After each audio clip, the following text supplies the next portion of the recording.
Shalom, selamat hari Minggu adik-adik. Apa kabar kalian semuanya? Baik ya. Kakak berharap kalian dalam keadaan baik, selalu sehat dan selalu diberkati dan selalu dalam perlindungan Tuhan. Ya adik-adik, hari ini kita akan kembali belajar firman Tuhan. Kita belajar tentang di Gua Singa, Daniel menghadapi ujian. Nah, cerita ini terdapat di dalam kitab Daniel pasal yang ke-6. Babel sekarang menjadi bagian dari kerajaan Persia. Sekarang Daniel sudah tua, telah melayani Allahnya selama lebih dari 80 tahun. Ia telah menerima banyak berkat istimewa dari Tuhan. Yuk adik-adik, kita saksikan ceritanya ya.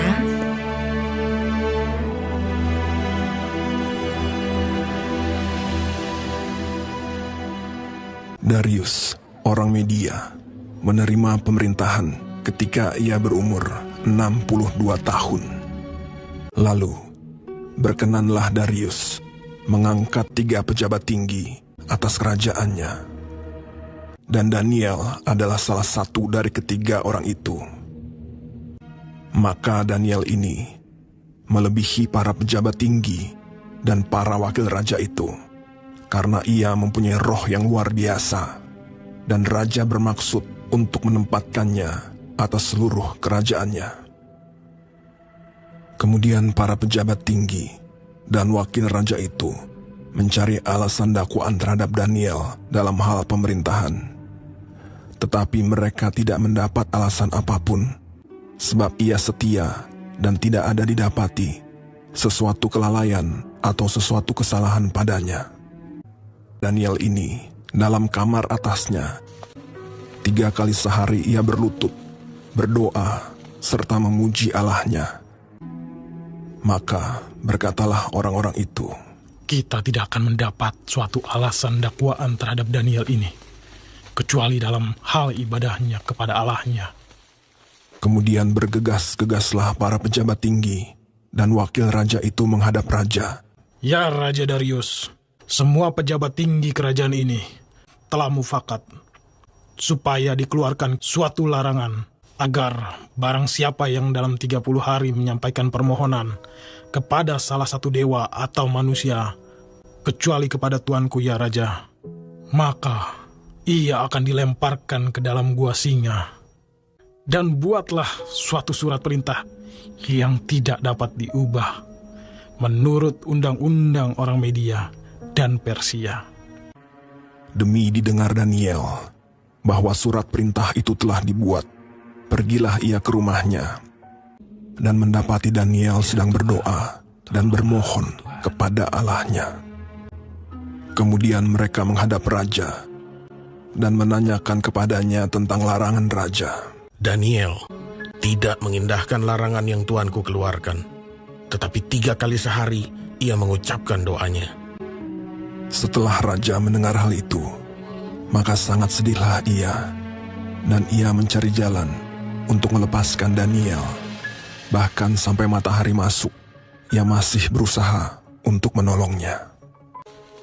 Berbicaralah raja kepada Daniel, "Allahmu yang kau sembah dengan tekun, dialah kiranya yang melepaskan engkau." Sesudah itu, raja memberi perintah. Lalu diambillah Daniel dan dilemparkan ke dalam gua singa. Lalu pergilah raja ke istananya, dan berpuasalah ia semalam-malaman itu. Dan ia tidak dapat tidur. Pagi-pagi sekali, ketika fajar menyingsing, bangunlah raja dan pergi dengan buru-buru ke gua singa. Berserulah ia kepada Daniel dengan suara yang sayu, "Daniel, hamba Allah yang hidup, Allahmu yang kau sembah dengan tekun, telah sanggupkah ia melepaskan engkau dari singa-singa itu?" Lalu kata Daniel kepada raja, "Ya Raja, kekallah hidupmu. Allahku telah mengutus malaikatnya untuk mengatupkan mulut singa-singa itu, sehingga mereka tidak mengapa-apakan aku. Karena ternyata aku tak bersalah di hadapannya, tetapi juga terhadap tuanku, ya Raja. Aku tidak melakukan kejahatan. Lalu sangat sukacitalah raja. Maka ditariklah Daniel dari dalam gua itu, dan tidak terdapat luka apa-apa padanya, karena ia percaya kepada Allahnya. Raja memberi perintah. Lalu diambillah orang-orang yang telah menuduh Daniel, dan mereka dilemparkan ke dalam gua singa. Kemudian Raja Darius mengirim surat kepada orang-orang dari segala bangsa. Bunyinya, Bertambah-tambahlah kiranya kesejahteraanmu. Bersama ini kuberikan perintah. Di seluruh kerajaan yang kukuasai, orang harus takut dan gentar kepada Allahnya Daniel. Dia yang telah melepaskan Daniel dari cengkeraman singa-singa. Sebab dialah Allah yang hidup, yang kekal untuk selama-lamanya. dan Daniel ini mempunyai kedudukan tinggi pada zaman pemerintahan Darius dan pada zaman pemerintahan Koresh, orang Persia. Wah, luar biasa sekali adik-adik. Daniel tetap taat kepada Tuhan. Tetap berdoa 3 kali sehari, ia berlutut. Dia berdoa dan bersyukur kepada Allah seperti yang biasa dia lakukan. Sekalipun ada peraturan bahwa siapa saja yang menyembah kepada Allah lain atau dewa selain raja, dia akan dimasukkan ke gua singa. Tapi Daniel tidak takut. Dia tidak berhenti untuk menyembah kepada Allah. Dan ketika Daniel dimasukkan ke gua singa, apa yang terjadi adik-adik? Tuhan melindungi Daniel dari singa-singa itu. Yuk adik-adik, kita akan baca kitab Yesaya 41 ayat 10. Kita baca bersama-sama ya. Janganlah takut sebab aku menyertai engkau. Janganlah bimbang sebab aku ini Allahmu. Aku akan meneguhkan, bahkan akan menolong engkau. Aku akan memegang engkau dengan tangan kananku yang membawa kemenangan. Sekali lagi adik-adik, kita akan baca bersama-sama. Janganlah takut, sebab aku menyertai engkau. Janganlah bimbang, sebab aku ini Allahmu. Aku akan meneguhkan, bahkan akan menolong engkau. Aku akan memegang engkau dengan tangan kananku yang membawa kemenangan. Puji Tuhan. Adik-adik jangan takut, karena Tuhan selalu beserta dengan kita. Sebagaimana Daniel tadi, dia tidak takut untuk terus menyembah kepada Tuhan, berdoa kepada Tuhan sekalipun dia harus dihukum.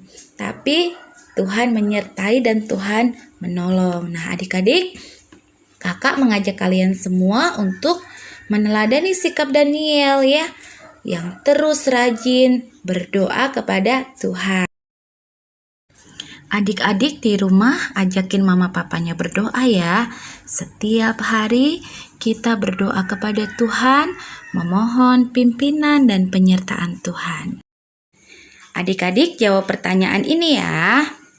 Berapa kali Daniel berdoa dalam sehari? Berapa kali? Hebat, betul sekali. 3 kali. Lalu pertanyaan kedua, mengapa Daniel dimasukkan ke gua singa? Siapa yang tahu? Ya, karena Daniel berdoa menyembah kepada Tuhan. Selanjutnya, apakah singa-singa menyakiti Daniel? Tidak, ya tidak, karena Tuhan menolong dan menyertai Daniel ya. Puji Tuhan adik-adik, terima kasih kalian sudah mengikuti firman Tuhan hari ini dengan baik. Yuk, sebelum kita mengakhiri firman Tuhan hari ini, kita akan berdoa bersama-sama.